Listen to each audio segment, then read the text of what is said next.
अभी अपन ने पिछले लेक्चर्स में इंटीग्रल डोमेन और फील्ड, एक रिंग कब इंटीग्रल डोमेन होता है और एक रिंग कब फील्ड होता है, इसके बारे में पढ़ा था।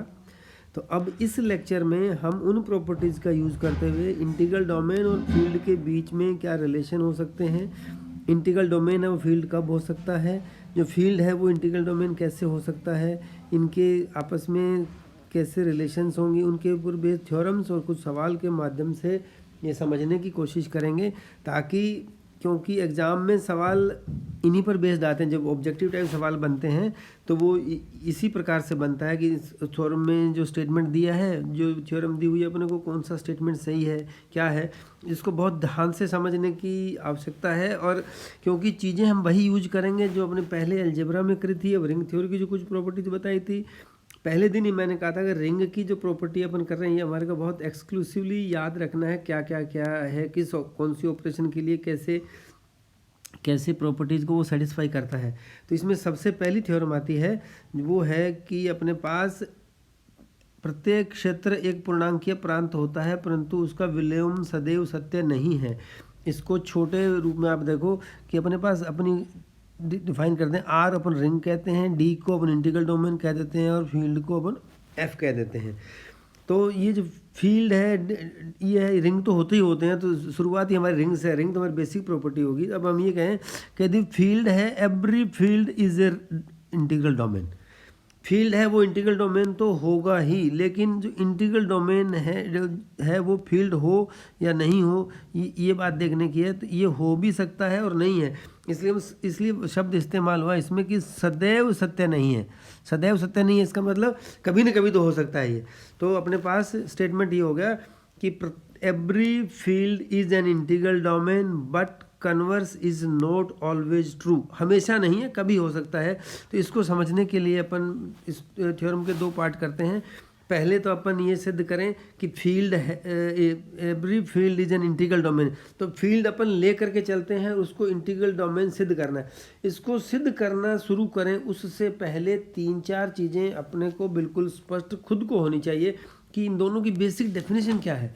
इनकी बेसिक डेफिनेशन में यदि कोई अंतर है तो अपने पास सामने रहेगी समस्या, और यदि वो अपने पास क्लैरिटी नहीं है तो अपने को प्रॉब्लम है। तो अपने को ये ध्यान होना चाहिए कि इंटीग्रल डोमेन की और फील्ड की दोनों की डेफिनेशन क्या है। एक बार उसको हम वापस से रिवाइज करें तो इंटीग्रल डोमेन क्या होता है कि every commutative ring, ring with unity और रिंग विदाउट जीरो डिविजर्स, यानी जो रिंग थी रिंग में 3 चीज़ें एक्स्ट्रा हो गई। कौन सी? नंबर 1 कम्यूटेटिविटी,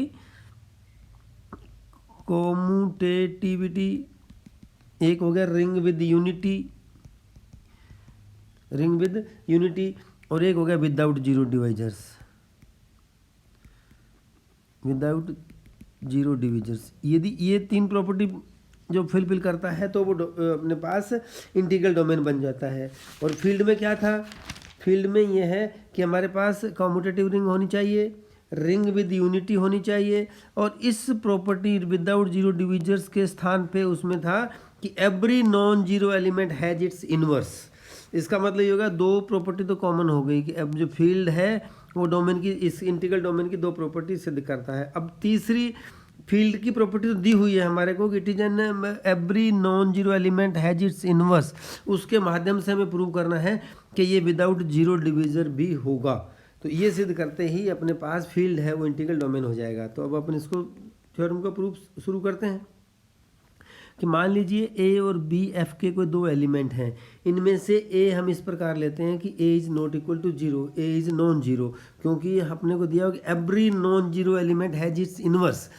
एफ के अंदर उसका प्रत्येक अशून्य अवयव है, उसका प्रतिलोम का अस्तित्व होता है। तो हमने मान लिया कि let A is not equal to zero, और दे क्या रखा है अपने को कि ए बी है उसका मान 0 है। अब चूंकि A belongs to F, A is not equal to zero, और एफ हमारे पास फील्ड है, इसका मतलब every non zero element has its inverse. This implies A inverse also belongs to F, A inverse भी एफ में है। नाउ ए इनवर्स एफ 0 में है, ए बी का मान 0 है, तो इसको ए बी के दोनों तरफ ए इनवर्स से गुणा कर दें। तो ये अपने पास हो गया A inverse A B is equal to A inverse 0।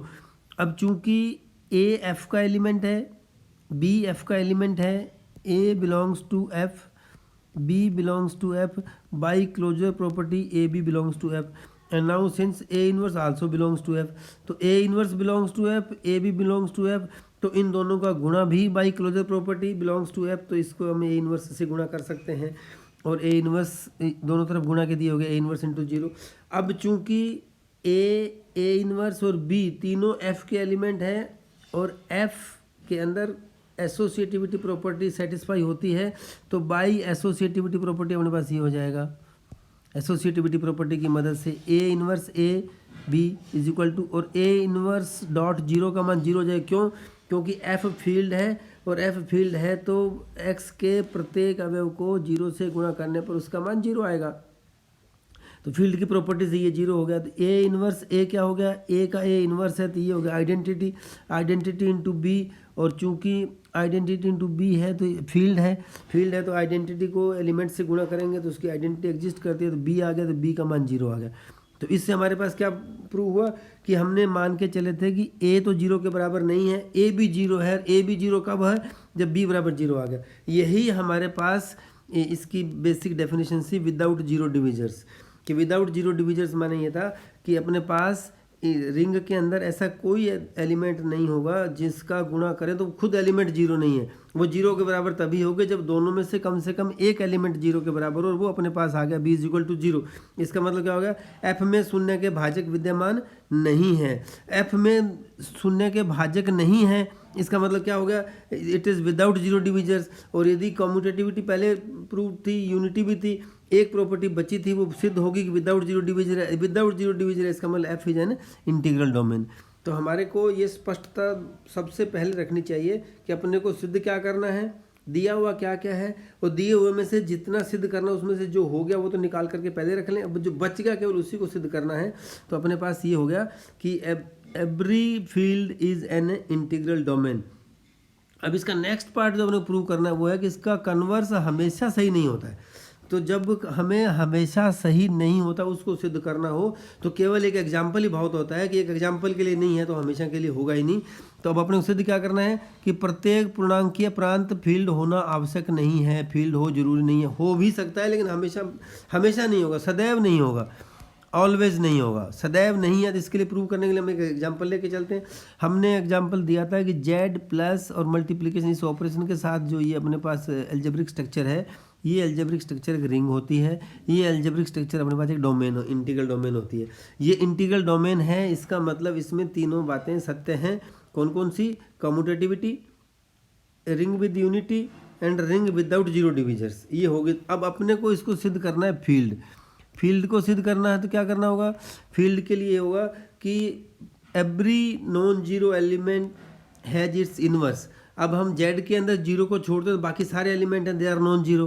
तो इसका मतलब every non zero element has its inverse means except zero every element should possess inverse. यदि ऐसा होता है तो हम कहेंगे फील्ड है, ऐसा नहीं होता है तो हम कहेंगे फील्ड नहीं है। अब चूंकि एक और माइनस एक के अतिरिक्त अन्य अवयवों का प्रतिलोम विद्यमान नहीं है। क्यों नहीं है? क्योंकि ऑपरेशन हमारी मल्टीप्लिकेशन है, एक को एक से मल्टीप्लाई किया, आंसर इज एक। तो जब दो एलिमेंट का ऑपरेशन लगाने पर रिजल्ट आइडेंटिटी आती है तो दूसरा एलिमेंट पहले एलिमेंट का इन्वर्स होता है। तो 1 into 1 is 1 means this 1 is a inverse of 1, and similarly -1 into -1 करें तो ये भी अपने पास हो गया 1। इसका मतलब हो गया this -1 is inverse of this and this is inverse of this। तो एक और -1 का इन्वर्स तो है। अब दो का देखना हो तो अपने पास आ जाएगा 1 into 2 बराबर 1 आना चाहिए। दिस इज नॉट पॉसिबल, क्योंकि एक को 2 से गुणा करेंगे जिसका मान कभी भी 1 नहीं आएगा, विच इज़ नॉट पॉसिबल। ये आएगा 2। तो इसका मतलब क्या होगा? 2 का इन्वर्स एग्जिस्ट नहीं करता है। कोई और एलिमेंट ले लो, 2 into 3 ये ले लें। If it comes out to be 1, 2 को 3 से गुणा करा, यदि 1 आएगा तो 3 है वो 2 का इन्वर्स है, 2 है वो 3 का इन्वर्स है। लेकिन 2 और 3 का गुणा करेंगे 6 आएगा, 1 नहीं, केवल मॉडुलो में आ सकता है, मॉडुलो हमारे ऑपरेशन में नहीं है। इसका मतलब क्या हो गया कि यदि ऐसा इंटीग्रल डोमेन हो जेड प्लस और मल्टीप्लिकेशन ऑर्डिनरी ऑपरेशन हो तो इनमें केवल 2 एलिमेंट का ही इन्वर्स एग्जिस्ट करेगा, बाकी का इन्वर्स एग्जिस्ट नहीं करता है। और यदि बाकी का इन्वर्स एग्जिस्ट नहीं करे बाकी एलिमेंट्स का, क्योंकि फील्ड होने के लिए ज़रूरी ये है कि every non zero element possesses its inverse. और हमारे पास क्या आया, केवल एक और माइनस से एक के अलावा किसी का भी इन्वर्स नहीं है। तो जब हमें ना सिद्ध सॉरी करना हो तो अपन केवल एक एग्जाम्पल के आधार पे कर सकते हैं। इससे हमारे पास सिद्ध हो गया कि जो every integral domain is not field always, कभी हो सकता है लेकिन हमेशा नहीं फील्ड होगा। तो ये अपने पास एक थ्योरम प्रूव होगी। इससे आगे एक और नेक्स्ट थ्योरम करते हैं, उससे भी अपने की कुछ चीज़ें फील्ड और इंटीग्रल डोमेन के बीच में और क्लेरिफाई बढ़ेगी। A finite commutative ring without zero divisors is a field. अब देखिए इसमें एक तो ये जो है ना, this is very important, finite है, कम्यूटेटिव है और विदाउट जीरो डिविजर है, और क्या है वो, फील्ड है। तो अब अपने को दिया हुआ क्या है, R is a finite ring, finite के साथ साथ है विदाउट जीरो डिविजर, तो शून्य के भाजक भी नहीं है। आर को अपने को फील्ड सिद्ध करना है। तो सबसे पहले दिमाग में ये पिक्चर क्लियर होनी चाहिए कि फील्ड को सिद्ध करने के लिए हमारे पास क्या क्या होना चाहिए।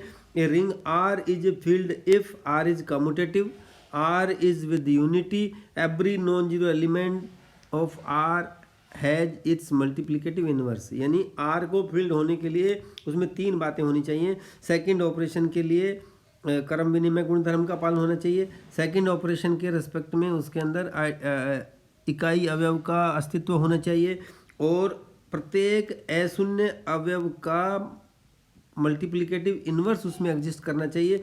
यदि ये तीन बातें हो जाती हैं तो वो रिंग है, वो फील्ड बन जाती है। तो अपने पास इसमें ये देखना है कि क्या है क्या नहीं है। तो अपने को एक तो सबसे पहले इंपॉर्टेंट बात दी हुई है, आर इज फाइनाइट।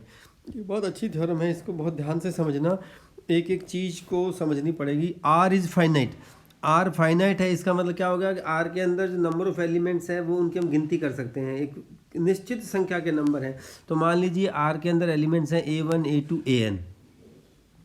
अब आर के एलिमेंट्स हैं तो आर के एलिमेंट्स में कम से कम एक एलिमेंट तो जरूर होगा जो जीरो नहीं है। तो मान लीजिए AI not equal to zero, इसके अंदर कहीं यहाँ पर AI आएगा, उसको हम मानते हैं कि ये नॉन जीरो नहीं है।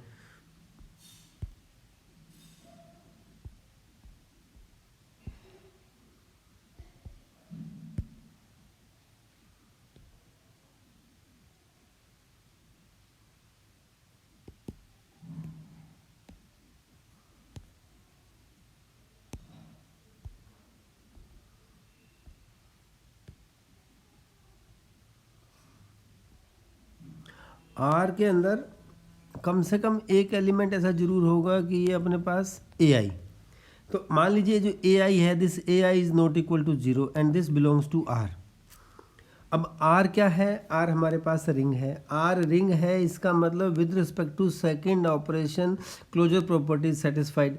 तो इस AI से अपने पास जो ये AI है, इस AI से यदि अपन सब को गुणा कर दें तो बाई क्लोजर प्रॉपर्टी सब के सब किसके एलिमेंट होंगे, R के एलिमेंट होंगे। तो ये हो गया AI into A1, AI into 2, AI अन, यानी ये जो एलिमेंट्स थे इन सब एलिमेंट्स को AI से गुणा कर दिया। AI से गुणा करने का क्लोजर प्रॉपर्टी की मदद से ये सब के सब वापस R के एलिमेंट होंगे। अब इनमें से कोई भी अवयव समान नहीं है, कोई भी दो एलिमेंट अपने पास बराबर नहीं है। क्यों नहीं है वो अपन प्रूव करके बताएंगे, कोई भी दो एलिमेंट, क्योंकि अदरवाइज कई बार ऐसा लगता है कि हमने जो ओरिजिनल एलिमेंट्स थे उनको किसी से गुणा किया, हो सकता है गुणा करने के बाद बराबर आ जाए, लेकिन आएंगे नहीं। क्यों नहीं आएंगे, उसको मान लीजिए इनको गुणा किया तो इसके बीच में कोई दो एलिमेंट होंगे। एक एलिमेंट को मैं कहता हूँ AR/AI और दूसरे एलिमेंट को कहता हूँ AS/AI। यदि ये दो बराबर हैं तो क्या होगा, ये this is what will happen if they are equal. अपने इसको देखना है। तो AR/AI है तो दोनों को अपन क्या लिख सकते हैं, दोनों तरफ अपने पास ये हो गया AR/AI is equal to AS/AI। दोनों तरफ अपने पास इसमें से AS/AI को घटाने पर AR/AI minus AS/AI is equal to AS/AI minus AS/AI। अब चूंकि AS/AI और AS/AI दोनों बराबर हैं तो इसका एडिटिव इन्वर्स एग्जिस्ट करता है। तो एडिटिव इन्वर्स की मदद से इसका मान तो हो गया जीरो, और इस लेफ्ट हैंड साइड में हमारे पास आया AR/AI माइनस AS/AI। इसमें बाय डिस्ट्रीब्यूटिव लॉ, क्योंकि लेफ्ट और राइट दोनों डिस्ट्रीब्यूटिव लॉ उसमें फॉलो करते हैं, क्योंकि रिंग है, सब रिंग के एलिमेंट हैं। तो उस प्रॉपर्टी की मदद से अपने पास ये हो गया कि ये अपने पास बाय डिस्ट्रीब्यूटिव लॉ AR माइनस AS/AI। अब चूंकि हम शुरू में माने थे कि R के अंदर शून्य के भाजक नहीं है और हम मान के चले थे कि A I is not equal to zero.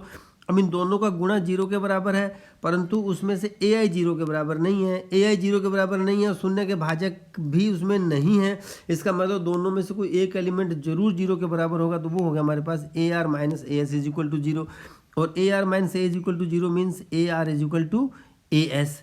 तो अब अपने ये मान करके चले थे कि ए आर और ए एस दो अलग अलग एलिमेंट हैं, लेकिन अब इसके बाद देखते हैं कि दोनों ही बराबर आ गए। इसका मतलब इसमें कोई भी अवयव आपस में समान नहीं है, क्योंकि किन्हीं दो को बराबर लेके चलने वो दोनों बराबर तभी हुए जब वो ए आर और एस खुद बराबर थे।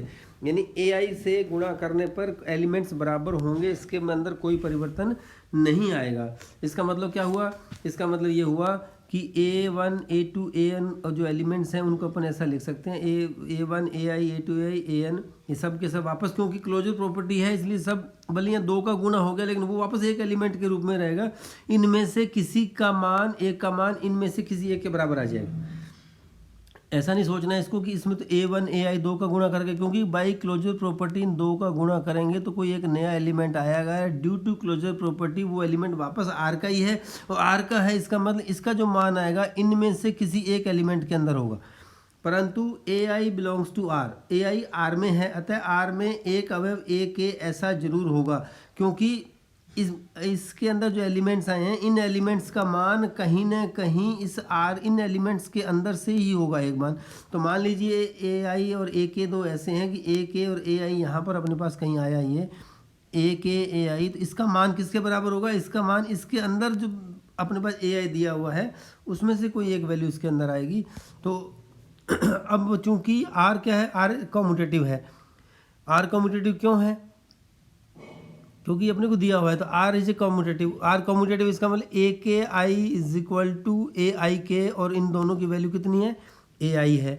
अब हम मान लें कि आर के अंदर कोई एक एलिमेंट है बी, तो किसी A M belongs to R के लिए बी का मान क्या होगा? बी का मान ही हो जाएगा ए एम ए आई, क्योंकि बी कहाँ से आया? बी अपने पास जो अपने पास ये एलिमेंट्स थे A1 AI, A2 AI dash AM AI dash AM AI, ये जो एलिमेंट्स हैं इनमें से कोई एक एलिमेंट AM AI है। और चूंकि ये एलिमेंट बाई क्लोजर प्रॉपर्टी जो उसके एलिमेंट थे आर के ओरिजिनली हमने माने थे A1 A2 डैश AN, तो इनमें से कोई एक एलिमेंट होगा और हमने मान लिया कि उनमें से कोई एक एलिमेंट जो होगा वो एलिमेंट बी है। तो अब अपने पास बी का मान कितना हो गया? B is equal to AM AI। अब ए के को बी से गुणा, ए अपने पास क्या है? ए के बी को हम लिख सकते हैं बी ए के। क्यों? क्योंकि आर के अंदर कम्यूटेटिविटी इज सेटिस्फाइड, कम्यूटेटिव हो गया, ये अपने को दिया हुआ भी है तो कम्यूटेटिव हो गया। तो अब इस बी का मान रखेंगे हम, बी का मान कितना हो गया? ए एम ए आई ए के। बाई एसोसिएटिविटी इसको लिख सकते हैं अपन ए एम ए आई ए के, और ए आई ए के का मान है अपने पास ए आई, तो ये हो गया A M A I. A M A आई का मान कितना हो गया? बी। इसका मतलब क्या हुआ? ए के को बी से गुणा किया, आंसर आया मेरे पास बी। इसका मतलब इसका इंटरप्रिटेशन हुआ, इसका इंटरप्रिटेशन ये हुआ कि ए के है वो इसका आइडेंटिटी एलिमेंट है। यदि ए के इसका आइडेंटिटी एलिमेंट है तो मान लीजिए ए के बराबर ई, ए के इज द आइडेंटिटी एलिमेंट। तो अब इसका मान ई है तो E belongs to R, E R में है। इसका मतलब ये हुआ there will exist an element A J belongs to R such that, कैसा होगा? A J A I is equal to A I A J बराबर ई। एक जे एलिमेंट ऐसा जरूर होगा कि उसको ए आई से गुणा करेंगे तो उसका उत्तर कितना आएगा? ए। और हमने शुरू में ही माना था कि A I is not equal to zero, क्योंकि अब A I is not equal to zero होता है आर के प्रत्येक शून्येतर अवयव हैं, अतः आर के प्रत्येक शून्येतर अवयव का गुणनफल प्रतिलोम विद्यमान होगा। हर एक एलिमेंट का इन्वर्स हो गया, और हर एक एलिमेंट का इन्वर्स हो गया, इसका मतलब क्या हो गया? R is a field. ये this is what we have to prove. अपने को सिद्ध करना था कि आर एक फील्ड है। तो फील्ड वो कब हुआ? जब जो जो इसकी प्रॉपर्टी अपन ने दे रखी थी, यदि उन सब प्रॉपर्टीज को अपन प्रूव करते हैं, यानी a finite commutative ring with zero divisors is a field. तो इसको फील्ड प्रूव करने के लिए अपने को एक ही चीज़ प्रूव करनी थी, वो ये था कि every non zero element possesses inverse. तो ये अपने पास आ गया कि ए आई कोई एक नॉन जीरो एलिमेंट था, उसका इनवर्स इसमें आ गया, और इनवर्स आ गया इसका मतलब जो रिंग थी वो रिंग क्या बन गई? फील्ड। इसकी एक और छोटी सी कॉरोलरी कहते हैं, उपप्रमेय कहते हैं, कैसे बनेगी? Every finite integral domain is a field. अब अभी पीछे हमने थ्योरम प्रूव करी थी कि integral domain is not always field, लेकिन उसके अंदर एक शर्त जुड़ जाए, किस चीज़ की? फाइनाइट की। यदि फाइनाइट होता है तो every finite integral domain is a field. इसको कैसे सिद्ध करेंगे? क्योंकि प्रत्येक पूर्णांकीय प्रांत क्रम विनिमय शून्य के भाजकों से रहित वलय होता है, और ये फाइनाइट है। तो अभी अपने थ्योरम प्रूव करिए कि फाइनाइट है, तो वो इसके अंदर अभी अपने प्रूव किया कि every finite commutative ring without zero divisors is a field. तो वो प्रॉपर्टी फाइनाइट के कारण इसमें होगी। अतः उपयुक्त प्रमेय जो अभी हमने करी है, अभी बाय द अबव थ्योरम सिद्ध होता है कि प्रत्येक परिमित पूर्णांकीय प्रांत एक क्षेत्र होता है। तो आज हमने इस लेक्चर में दो चीज़ें अलग अलग से करी, एक तो इंटीग्रल डोमेन और फील्ड के बीच में रिलेशन, और दूसरा एक अपने पास यदि कोई फाइनाइट रिंग होती है तो finite ring is an always a field, और वो जो फाइनाइट रिंग बना, तो finite ring is an integral domain, तो हम कहते हैं finite integral domain is also a field. अब इससे रिलेटेड कुछ प्रॉब्लम्स आप भी देख सकते हैं, और उनको जब अपन करेंगे तो अपने पास कहीं ना कहीं जो चीज़ें अपने अभी करी है इसका और एक्सटेंशन अपन कर सकते हैं। इसके फर्दर क्लैरिफिकेशन के लिए अगले लेक्चर में कुछ इनसे जुड़े हुए प्रॉब्लम्स और अपन करेंगे।